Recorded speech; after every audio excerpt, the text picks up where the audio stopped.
I'm so excited to be here, and we've been here since Wednesday. So we left a storm in Buffalo to come to a storm in Florida. So I'm hoping that today, I'm claiming today that we're going to get to go onto a boat and enjoy some of the sunshine. Like, please and amen. But I do want to introduce myself to you guys. I am AG, and I do get to serve as the online pastor here at Shoreline. And with that, I really want to welcome our online audience, our online campus. Can we get a big welcome for those guys online? Bradley is online, just hosting today. And we have pastors Eric and Darlene. So I do want to talk about the fact that, like Donnie said, I prefer to be called a cyber pastor as opposed to an online pastor. And that's because I'm like a ninja, and I get to go into those deep, dark secrets in the world and find people who are lost and broken and need the love of Jesus. And I'm on that mission. It's a ninja mission only because of our lead team. So pastors Eric and Darlene, who I know are watching online, you guys, we are so blessed to have them as our lead pastors. I've been to 49 states and 23 countries. I've traveled all across the globe, and it is hard pressed to find somebody who loves the way that they love, who bleeds for their city the way they bleed for their city. So can we just give a round of applause for our lead pastors, Pastors Eric and Darlene. Thank you so much for trusting me to speak today. So some of you guys are probably wondering, who is this guy? Like I said, we have an online community that stretches from Uganda to Korea, from California to West Virginia. I know that Pennsylvania is in the house online right now, and we have a special guest today. I know who's online back in Buffalo, New York, where I live right now, right? So my daughter, who was not able to make this trip because I'm going to brag on her. I need you guys to hear this from me, right? I'm going to brag on this girl. So she is a sophomore, and she's the varsity quarterback for the flag football team. And yesterday, they were playing in the Buffalo Bills stadium, and she dropped 4 touchdowns on the reigning region champ. So good job, Jay. We love you so much. Our Ayla girl also could not come today, but we did get to spend this week with our boys here on the Emerald Coast. And so again, my name is AG, and I'm here with my beautiful wife, Chelsea, and we have been a part of Shoreline Church, like Pastor Donnie said, for about 10 years. And we moved away in December of 2019, and we moved to Portland, Oregon, where it's beautiful, but it is rainy. So we spent some time inside because of that rain. And then 3 years later, we thought we were going to get back to the white sands of the Emerald Coast, but instead we got stationed in the white snowbanks of Buffalo, New York. So we left here in 2019 as a family of 3. And like I said, there was a lot of rain and a lot of snow. So now we have a family of 6. We have one more than this picture shows, but this is my beautiful family. And we are so honored to be here right now. And so another thing about the cold and about doubling the size of our family is my wife is a better negotiator than me. So we'll just, if you know what I mean, you know what I mean. We'll leave it there. But Chelsea and I are actually celebrating our wedding anniversary today. So we've been married for 6 years on this day, 316, and it's 316 because, of course, we're hyper spiritual, and that's what we chose. But no, not actually. It just kind of happened that way. And of course, this is what she wanted to do. She wanted to spend our anniversary listening to her husband talk about expectations for relationships. 'Cause that's how everybody wants to spend their anniversary, right? So we have our 2 boys with us, and I have a picture of them up here, Kaleo and Coast.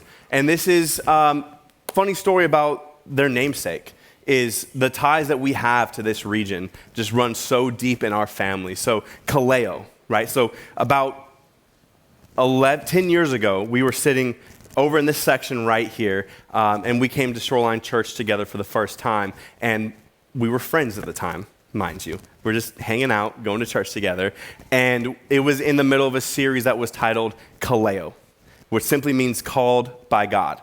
And I leaned over to my friend Chelsea, and I said, one day, I'm going to name my son that.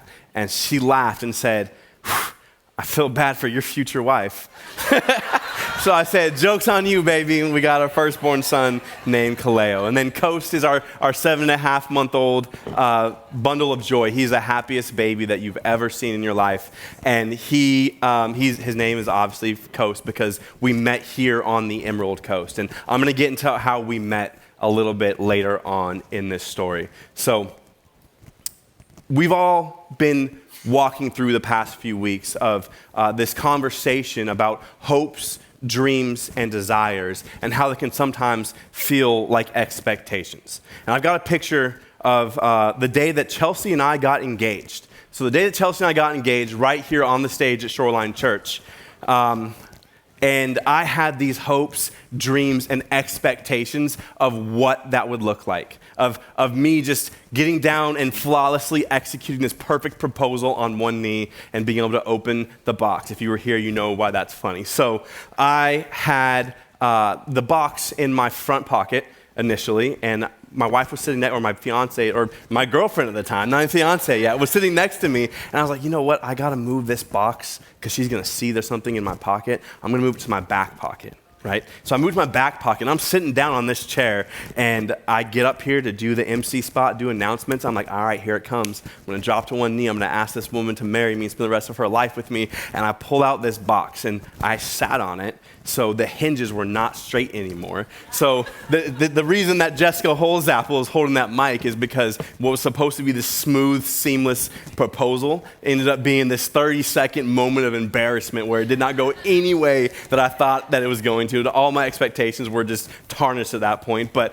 she held the mic for me, and I got it open, and we got engaged, and now we've been married for 6 years. So it's funny how those things can be funny stories, right? But how many of us really feel like sometimes if things would just go my way, then we'd be fine. If that day had gone the way I dreamed and imagined it would be fine. Married folks this morning, maybe you were getting your kids ready and you put them in the wrong outfit, the outfit that your spouse didn't expect. Or maybe, in no particular reason, but I'm going to say that, I don't know, you have a hydro flask that has a screw-on lid and you don't screw it on all the way, so someone goes to pick it up, and instead of picking it up to take it somewhere, they drop 32 ounces of water on their socks and they have to change them this morning. Not a personal experience, just an idea. Maybe that happened. Maybe it's an expectation that was frustrated.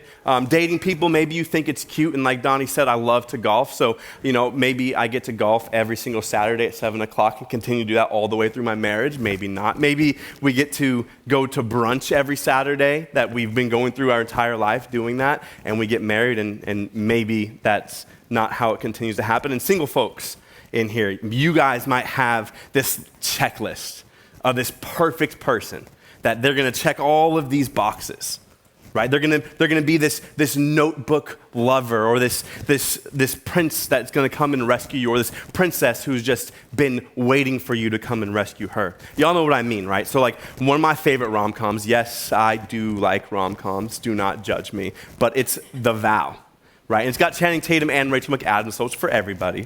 So in the movie The Vow, they go through and they exchange these specific vows. And I'm going to read these to you. So, I vow to help you love life, to always hold you with tenderness and the patience that love demands, to speak when words are needed and to be silent when they're not, to agree to disagree on red velvet cake, and to live within the warmth of your heart and always call it home. I vow fiercely to love you in all your forms, now and forever.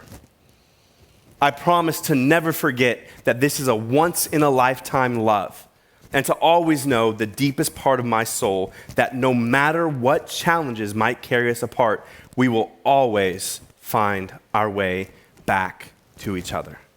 Now, how many of you today in this room who are married went back to your marriage vows in that? And you remember exchanging that with your partner. And as you stood across from them down that aisle, you just had all these hopes, dreams, and desires and expectations that turned into expectations of what life would be like with them, of who they were going to be for you.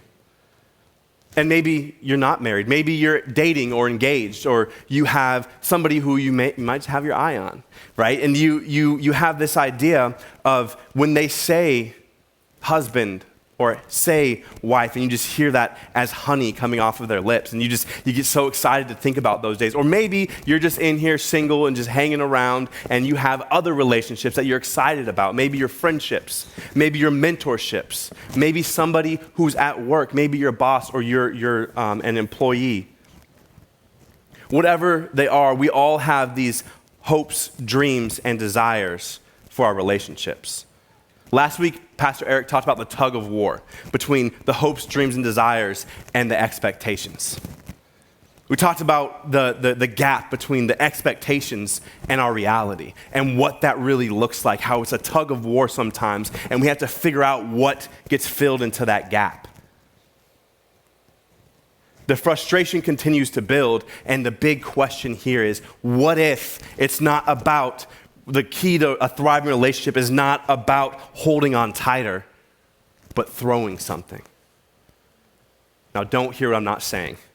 Don't go home and throw stuff at each other. Pastor AG did not say go home and throw stuff at each other. And I know firsthand what it's like to take a pastor's advice and kind of not do it the way it's supposed to be. A little out of context, right? So I got a story for y'all. So when my wife and I were going, my fiance at the time and I were going through premarital counseling.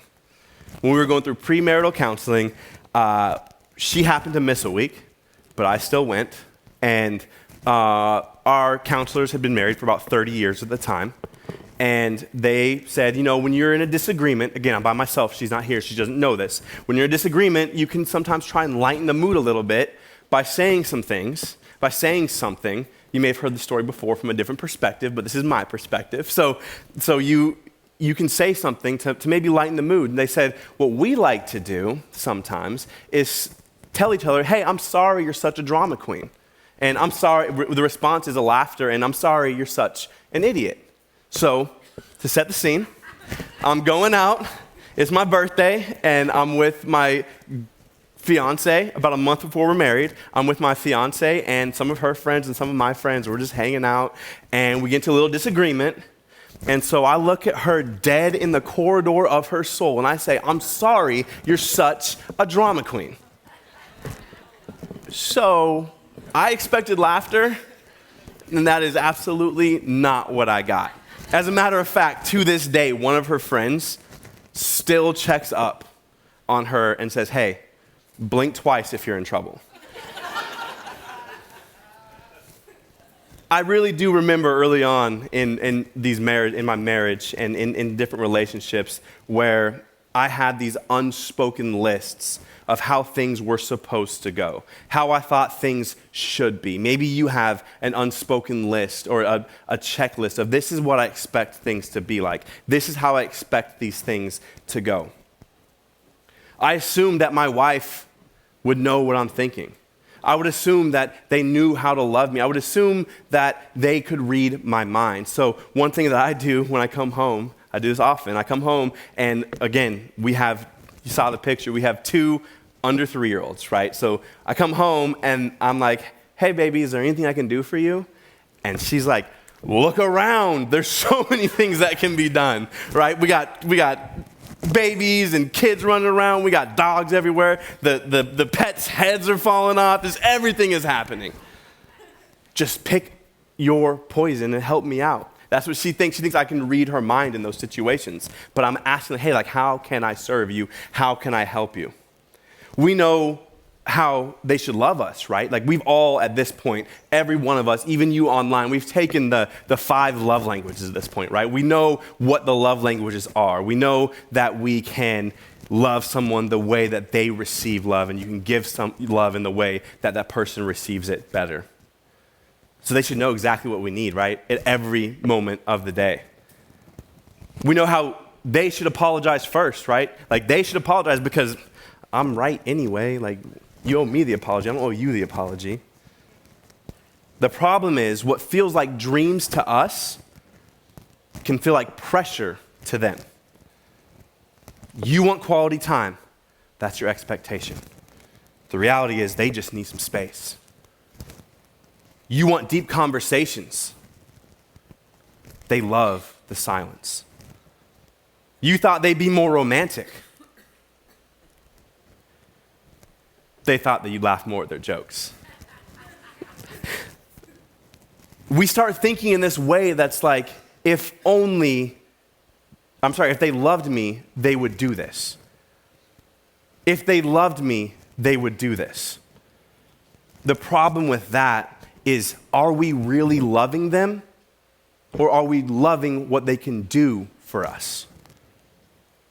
This is where it comes to a head, because this is when relationships become transactional as opposed to relational. Well, we did it your way last time, so we're going to do it my way this time. We spent Christmas with your family last year, so the next 5 years is my family. It's fair trade, right? You promised me you would do this, so I expect it to be done. Here's an example of some of those things that can happen. So I have a backpack, and imagine that this is your partner's backpack in your relationship, and you have an expectation. And you say, this is the way that we communicate. So you take the expectation and you put it in the bag. This is the way I need to be loved. This is what I need from you. I need you to complete me. Put it in the bag.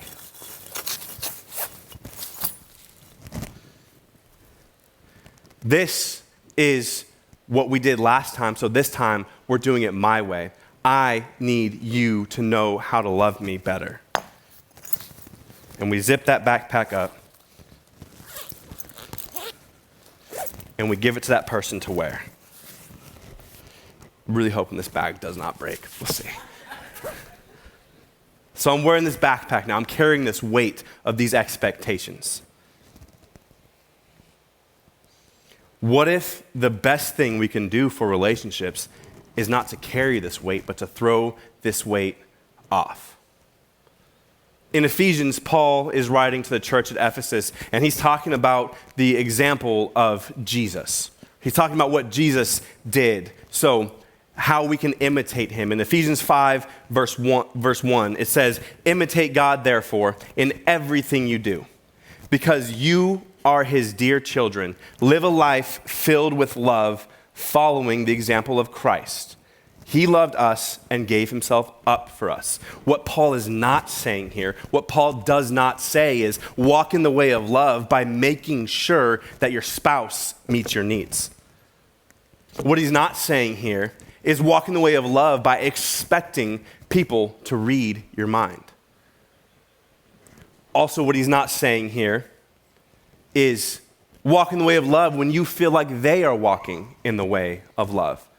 No, Paul calls us, he says, walk in the way Jesus did. Walk in the way of love the way Jesus did, by giving and not demanding. Love is not about control. Love is about surrender. I don't know if you've ever seen anybody surrender, but when you surrender, you usually have open hands and you're not throwing punches. When you're surrendering, your hands go up and you take a posture of surrender. It becomes a submission competition. Marriage and any healthy relationship should really be a submission competition. And what does that look like? What example can we follow that shows us how to submit? Maybe you're online, you're thinking, what does submit even mean? How can I submit to this person when they've done this to me? How can I submit to them when they didn't follow through and they said they would last time? What does submission look like? Well, in John chapter 13, this is leading up to the night of Jesus' betrayal. This is right after he's having supper with his closest followers, knowing that one of them is not going to meet his expectations. He knows this. He understands this. He knows that expectations are not always going to be met. He says, after he gets done eating, they're all finishing up supper. This is the last night of his life. He knows what's coming. It says, so he got up from the table. He took off his robe and wrapped a towel around his waist. He poured water into a basin. Then he began to wash his disciples' feet, even Judas' feet. He dried them off with a towel that he had around them. That night that Jesus was betrayed, he didn't sit at the table and say, all right, guys, here's what I need you to do. Here's my expectations for you. I need you to do this for me. He said, no, I'm going to do this for you. I'm going to show you what it looks like to take a posture of submission. He grabbed a towel and he started washing feet. He took a water basin and went from one person to the next, and he washed their feet. It's one of my favorite stories in the entire Bible. It's one of my favorite wedding traditions. And just so you all know, I hate feet. I am not a foot person. I absolutely hate feet. One thing I love about living in Buffalo is people wear snow boots, not flip-flops, because I don't have to see feet everywhere. Thank God. But it hits home a little different for me because of that, right? So this is a real submission for me to watch someone watch another person's feet. And when you're washing people's feet, you don't scrub intensely and those tender feet, you don't do that to those feet, right? You gently and you're lowly washing these feet. Have you ever had a pedicure where someone scrubbed too hard and you're like, I don't think I have any flesh left on my feet, right? That's not what we're doing. We're washing each other's feet in a sense of serving that person, doing something for them in a gentle and a lowly posture. He chose to serve, and we can use this example not just by washing feet, but by choosing to fill that gap between the expectations and the reality with love and with servitude, with honor. Great relationships are not built on expectations. They are built on choices. They're built on choices to serve, to love, and to surrender.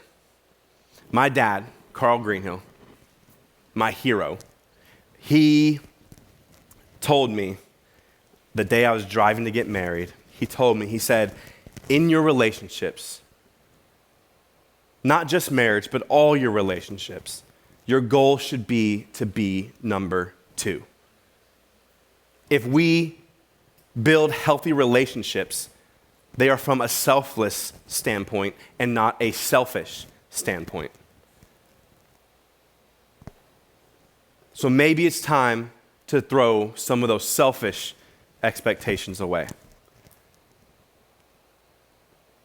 This is for all relationships, not just marriages. I'm talking about friendships.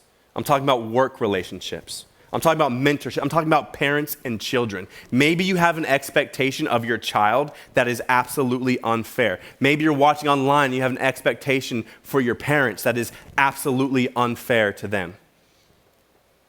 Maybe it's the need to always be right.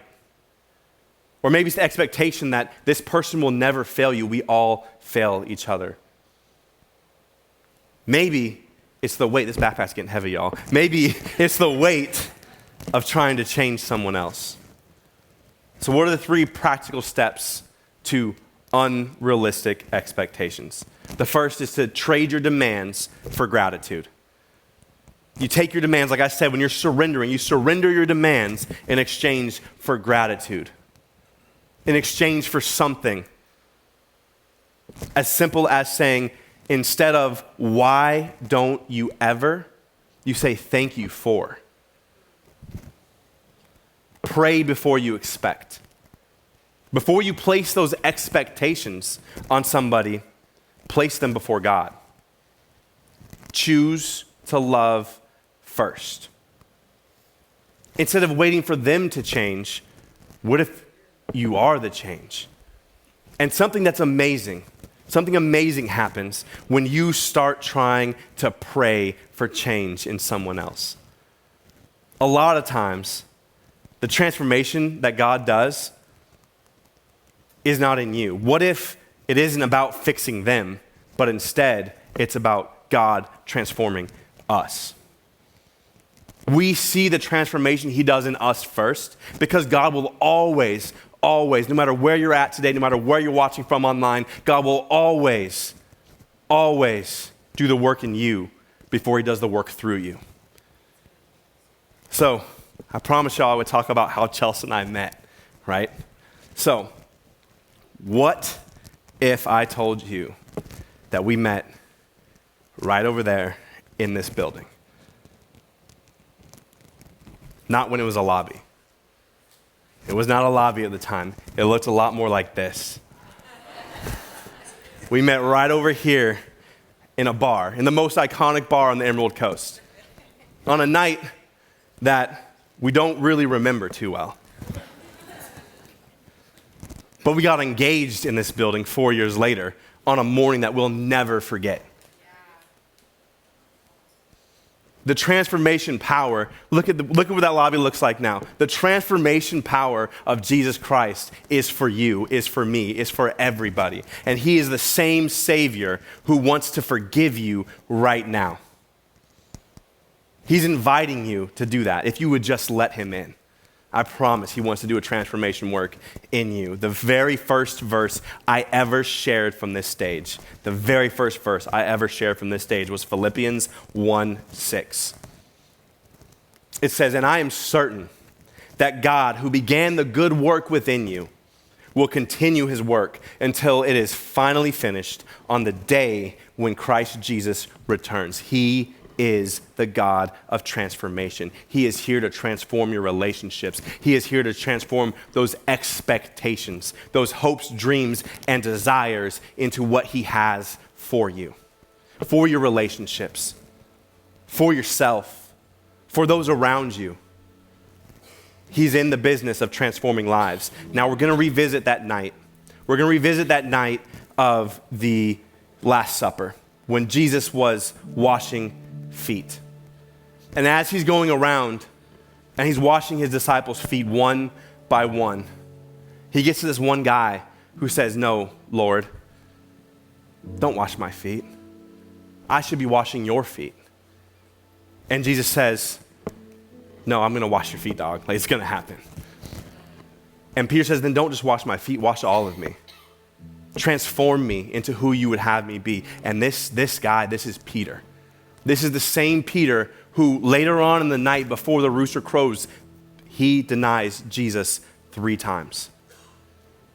So if anybody understands the forgiving power and of not meeting the expectations of Jesus, it's Peter. He understands what it looks like from the gap of that expectation because Jesus told him, "On this rock, on you, Peter, I will build my church." And then the reality is he denied him 3 times the night that he went to the cross. There's a gap there. And what did Jesus fill that gap with? He filled that gap with love. He filled that gap with a breakfast on the beach the 3 days later. Peter says in 1 Peter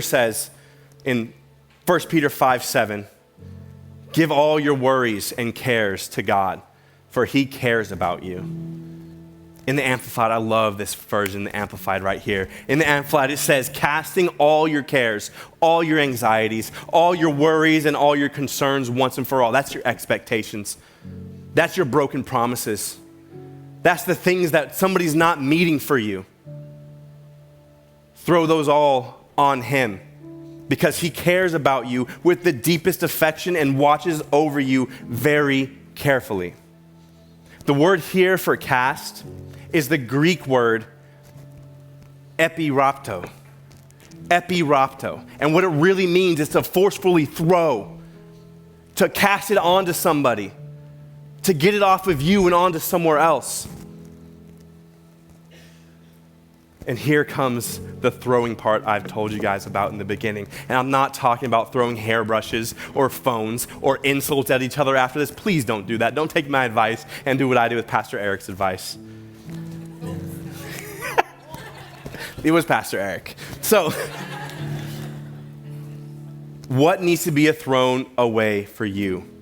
What do you need to epirapto? This bag's getting heavy. All these expectations in here are getting really, really heavy. Maybe for you, it's an expectation of a spouse to always complete you. Take it from your expectation box and put it on Jesus. Maybe It's an expectation. You're here today, maybe for the first time. Maybe you're watching online for the first time.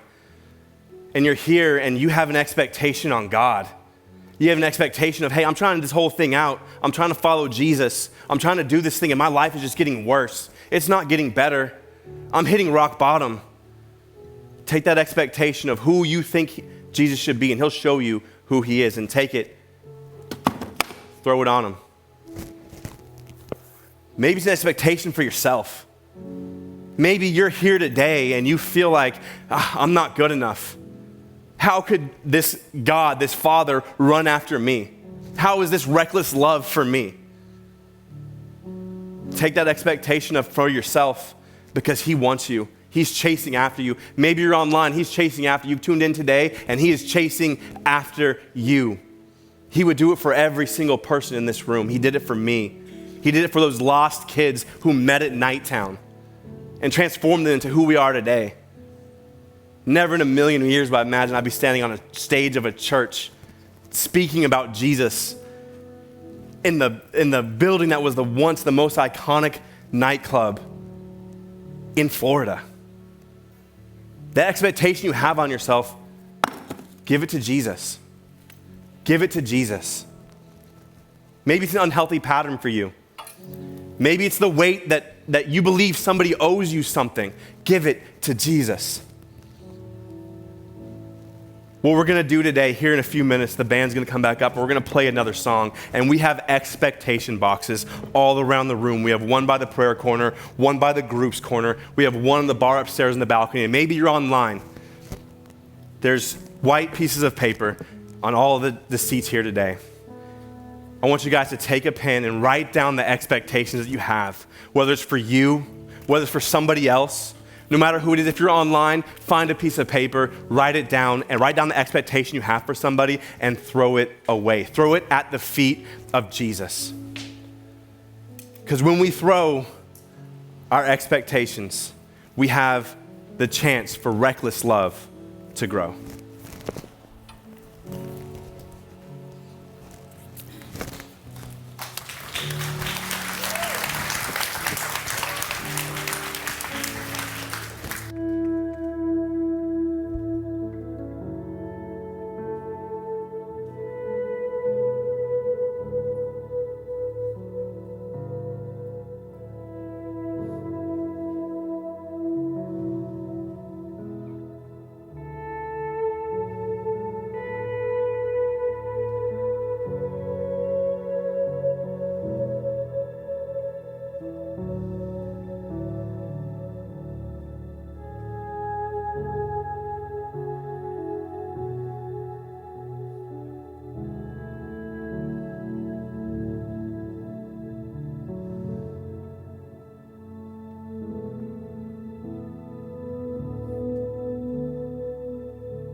your foe, still your love fought for me. You have been so, so good to me. Yes, you are. For when I felt no worth, you paid it all for me. You have been so, so good to me.